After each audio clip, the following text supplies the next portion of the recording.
Hello and welcome to my dear students. Students, as we know, we have started unit first, that is solutions, right? Let us recall what we have studied till now. In solution chapter, we have studied different types of solutions such as solid solutions, liquid solutions and gaseous solutions, right? After this, we have studied concentration terms. Right, in concentration terms we have studied mass by volume percentage, mass percentage, parts per million, mole fraction, molality and normality. Right, after this we have started solubility topic, right, in which we have studied solid in liquid. Now today we are going to discuss about solubility of gas in liquid. Right, we will discuss its factors, effect of temperature and effect of pressure, and in this we will study Henry's law. So let us start today's topic, that is solubility of gas in liquids. Right, as we know, gases and liquids have volume, right, and volume have the formula of 3 dimensions: length multiplied by breadth into my height, right, and volume is, its unit is cubic centimeter. Right, suppose we have a container here, right, and there is gas inside it, right, this is length, this is breadth, and this is height, right. So we can express this volume, this gas, in terms of volume as cubic centimeter, or we can write cc. We have to remember 1 decimeter cube equivalent to 1 liter, or we can say 1 centimeter cube equivalent to 1 milliliter. Right, now what do you mean by solubility of gas in liquid? Right, so solubility of any gas in a particular liquid is the volume of the gas in cubic centimeters that can dissolve in unit volume of the liquid to form saturated solution at a given temperature under a pressure of 1 atm. तो किसी भी gas का किसी भी particular liquid में जो solubility है वो इस तरीके से डिफाइन होता है कि गैस का कितना वॉल्यूम जो है वो डिज़ोल्व हो रहा है यूनिट वॉल्यूम ऑफ लिक्विड में, ताकि वो डिज़ोल्व होके क्या बन जाए, सैचुरेटेड सॉल्यूशन बन जाए किसी गिवन टेम्परेचर पे, और प्रेशर होना चाहिए 1 atm का. तो ये रहेगा हमारे पास डेफिनेशन जो हम डिफ़ाइन करेंगे solubility of gas in liquid को. राइट, अब फैक्टर्स क्या है जिससे जो है सॉल्युबिलिटी जो है इफ़ेक्ट होती है, ठीक है, गैस की लिक्विड्स में. सो factors affecting the solubility of gas in liquid. So first factor is the nature of gas and the solvent. Right, तो जैसे कि अगर गैसेस जैसे हमारे पास H2 हो, N2 हो, O2 हो, राइट, तो ये डिज़ोल्व होती हैं वाटर में टू स्मॉल एक्सटेंट. राइट, लेकिन अगर हम गैसेस की बात करें जैसे कार्बन डाइऑक्साइड है, HCl है, अमोनिया है, दे आर हाईली सॉल्युबल. तो यहाँ कंसेप्ट आता है लाइक डिज़ोल्व लाइक का, लाइक डिज़ोल्व लाइक. राइट, तो यहाँ पे जो पोलर है वो पोलर सॉल्वेंट में डिज़ोल्व होगा, और जो नॉन पोलर है वो नॉन पोलर सॉल्वेंट में डिज़ोल्व होगा. जैसे वाटर है, as we all know this water is polar solvent, right, due to electronegativity difference. Right, HCl भी क्या है, पोलर होता है, अमोनिया भी क्या है, पोलर है. राइट, तो ये वाटर के अंदर सॉल्युबल होंगे. राइट, लेकिन हम H2 का बात करें, O2 की बात करें और Cl2 की बात करें, तो यहाँ पे इलेक्ट्रॉन डेंसिटी क्या है, सिमेट्रिकल है. राइट, जिसके कारण ये क्या हैं, तीनों गैसेज नॉन पोलर हैं. राइट, और इनका इलेक्ट्रोनेगेटिविटी भी क्या है, इक्वल है. राइट, इसलिए वाटर में क्या होंगे, लिटिल बिट सॉल्युबल होंगे. राइट, क्योंकि ये क्या है, नॉन पोलर हैं. नेक्स्ट फैक्टर जो है that is temperature. Right, the solubility of a gas decreases with increase in temperature. Temperature बढ़ाने से गैस का सॉल्युबिलिटी जो है डिक्रीज़ हो जाता है लिक्विड्स के अंदर. राइट, जैसे हमारे पास कोई गैस है, जब इसको लिक्विड के अंदर डिज़ोल्व करना चाहेंगे, सोल्यूशन तो बनेगा लेकिन हीट जो है साथ में रिलीज़ होगा. मतलब ये क्या है, एक्सोथर्मिक प्रोसेस है, एक्सोथर्मिक रिएक्शन है. हीट इंक्रीज़ करने से क्या होगा, जैसे जैसे हीट इंक्रीज़ होगा यहाँ पे, तो इक्विलिब्रियम जो है शिफ्ट करेगा बैकवर्ड डायरेक्शन. तो जो ही इक्विलिब्रियम जो है बैकवर्ड डायरेक्शन में शिफ्ट कर रहा है, तो according to Le Chatelier principle क्या होगा, ये प्रोडक्ट बनने का जो प्रोबेबिलिटी है वो कम होगा. जब यही नहीं बनेगा, अगर सोल्यूशन नहीं बन रहा है, इक्विलिब्रियम जो है बैकवर्ड शिफ्ट कर रहा है, तो सॉल्युबिलिटी क्या है गैस का लिक्विड में कम है.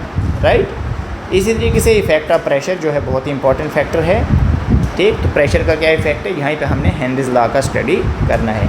देखिए, इफेक्ट ऑफ प्रेशर को हम कैसे समझते हैं कि हमने कोई क्लोज कंटेनर लिया जिसके अंदर लिक्विड है और यहाँ पे ये गैस है.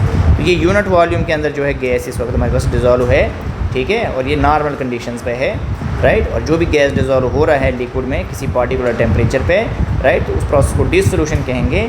मान लीजिए इस वक्त ऐसी बात है कि मान लीजिए 100 गैस के मॉलिक्यूल जो हैं वो डिज़ोल्व हैं हमारे पास 1 लीटर वाटर में, राइट। तो यहाँ पे डिसोल्यूशन भी हो रहा है और इवेपोरेशन भी हो रहा है, राइट। तो एक स्टेज आएगा इक्विलिब्रियम जब रेट ऑफ डिसोल्यूशन जो है वो रेट ऑफ इवेपोरेशन के इक्वल होगा, राइट। लेकिन क्या है बच्चे, पिस्टन की हेल्प से जब आपने जो है यहाँ पे प्रेशर अप्लाई किया, एक्सटर्नल प्रेशर जब आपने अप्लाई किया तो ज़्यादा गैस जो है वो डिज़ोल्व हो जाएगा, सॉल्युबल हो जाएगा लिक्विड के अंदर with the help of piston जब आपने एक्सटर्नल फोर्स। तो मान लीजिए इस वक्त इस unit volume of the liquid में जो है हमारे पास क्या हो गया, 300 मॉलिक्यूल जो है गैस के डिज़ोल्व हो गए 1 लीटर वाटर में। ये हम एज्यूम करके चल रहे हैं। एक नया इक्विलिब्रियम यहाँ पे जो है एस्टेब्लिश होगा जब रेट ऑफ डिसोल्यूशन जो होगा हमारे पास रेट ऑफ इवेपोरेशन होगा। हम आपको डिसोल्यूशन टर्म समझाए हैं, राइट। तो यहीं से हमारे पास जो है हेनरीज लॉ का स्टेटमेंट है। हेनरीज लॉ का स्टेटमेंट क्या है कि the mass of gas dissolved in a liquid at constant temperature, ठीक है। जो मास है of a gas dissolved in a liquid at a constant temperature वो किसके डायरेक्टली प्रोपोर्शनल है, right, pressure of the gas के, राइट। और हमारे पास जो गैस और लिक्विड जो है वो क्या हैं, दोनों इक्विलिब्रियम पे हैं, राइट। जो गैस है हमारे पास वो लिक्विड के इक्विलिब्रियम पे है, लिक्विड के साथ क्या है, इक्विलिब्रियम पे है। तो किसी भी कांस्टेंट टेम्परेचर पे जो मास है गैस का डिजॉल्व वो डायरेक्टली प्रोपोर्शनल होगा प्रेशर ऑफ द गैस के। तो m is directly proportional to p, right, at constant temperature. तो ये है हेनरीज लॉ। तो जब हम इस प्रोपोर्शनलिटी को रिमूव करेंगे यहाँ पे कांस्टेंट k आ जाएगा, राइट, और इससे हम इक्वेशन 1 मान लेते हैं। अगर हम इन टर्म्स ऑफ मोल फ्रैक्शन बात करें, देखिए अगर किसी भी गैस का मोल फ्रैक्शन लिखना है तो उस गैस के मोल्स लिखिए डिवाइडेड बाय गैस के मोल्स लिखिए और लिक्विड के मोल्स लिखिए। तो अब 1 मोल का वैल्यू तो ये होता है as we all know, right. तो in terms of mole fraction अगर हम बात करें, जैसे इन टर्म्स ऑफ मास हमने बात की थी m is directly proportional to p, इस तरीके से mole fraction of a gas it is directly proportional to pressure of the gas. जब इस प्रोपोर्शनलिटी को यहाँ से रिमूव करेंगे इक्वल टू में कांस्टेंट आ जाएगा और यहाँ से अगर हम p का वैल्यू निकालना चाहते हैं ये काई बाई k आ जाएगा और इसको हम इस तरीके से भी लिख सकते हैं काई इंटू 1/k, और 1/k को जो है क्या लिख सकते हैं, kh लिख सकते हैं, और इसी kh को हम क्या कहते हैं, हेनरीज कांस्टेंट कहते हैं। तो p इक्वल टू काई इंटू में kh, राइट। और इसका यूनिट जो है वो बार में हो सकता है, किलो बार में हो सकता है, ATM में हो सकता है kh का यूनिट, राइट। हमारा इक्वेशन जो है प्रेशर जो है किसके इक्वल है, काई इंटू में kh। तो इस इक्वेशन को हम जो है एक स्ट्रेट लाइन इक्वेशन के साथ जो है मैच कर सकते हैं, y इक्वल टू mx+c, और इस इक्वेशन का ग्राफ जो है स्ट्रेट आता होता है इस तरीके से। तो इसलिए हम इस हेनरीज लॉ का भी स्ट्रेट ग्राफ जो है ड्रा कर सकते हैं, मोल फ्रैक्शन वर्सेस प्रेशर, और जो स्लोप आएगा वो kh के इक्वल आएगा, हेनरीज कांस्टेंट। इस तरीके से आप बात को ध्यान रखेंगे। तो ग्राफ कैसा आ रहा है, स्ट्रेट लाइन ग्राफ आ रहा है, राइट। तो और यहाँ से आपको एक बात याद रखनी है कि kh का वैल्यू किसी भी गैस के लिए जितना ज़्यादा होगा उस गैस का सॉल्युबिलिटी क्या होगा, कम होगा लिक्विड के अंदर, राइट। इस बात को ध्यान में रखेंगे। अब कुछ एप्लीकेशंस देख लेते हैं हम हेनरीज लॉ के, राइट। तो पहला एप्लीकेशन है in the production of carbonated beverages. जैसे हमारे पास ये बॉटल है यहाँ पे, तो इस यहाँ पे कार्बन डाइऑक्साइड को जो है बहुत ही हाई प्रेशर में जो है सील किया जा रहा है। तो ऐसा क्यों है, क्योंकि हम कार्बन डाइऑक्साइड की सॉल्युबिलिटी को इंक्रीज़ करना चाहते हैं। जैसे यहाँ सॉफ्ट ड्रिंक हो गया, सोडा वाटर हो गया, बियर हो गया, चपंजी हो गया, एक्सेट्रा।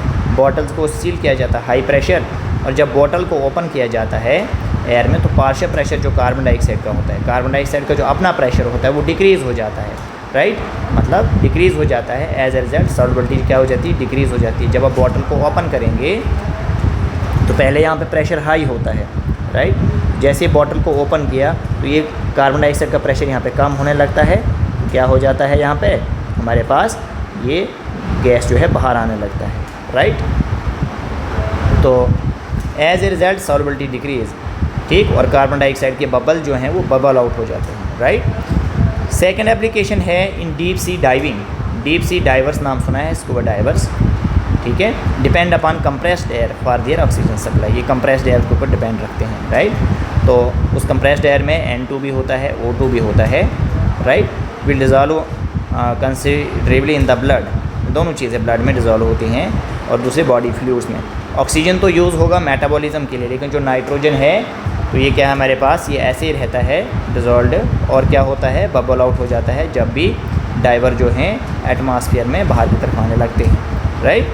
तो these bubbles affect nerve impulse, in bubbles के कारण जो N2 के बबल्स होते हैं तो इससे नर्व इम्पल्स पे इफेक्ट पड़ सकता है और उससे क्या हो सकता है, एक डिजीज़ का हो सकता है जिसे हम क्या कहते हैं, बैंड्स कहते हैं या डिप्रेशन सिकनेस कहते हैं। तो इस वीडियो लेक्चर को आप ध्यान से सुनेंगे, राइट, इसको ध्यान से जो है वॉच करें।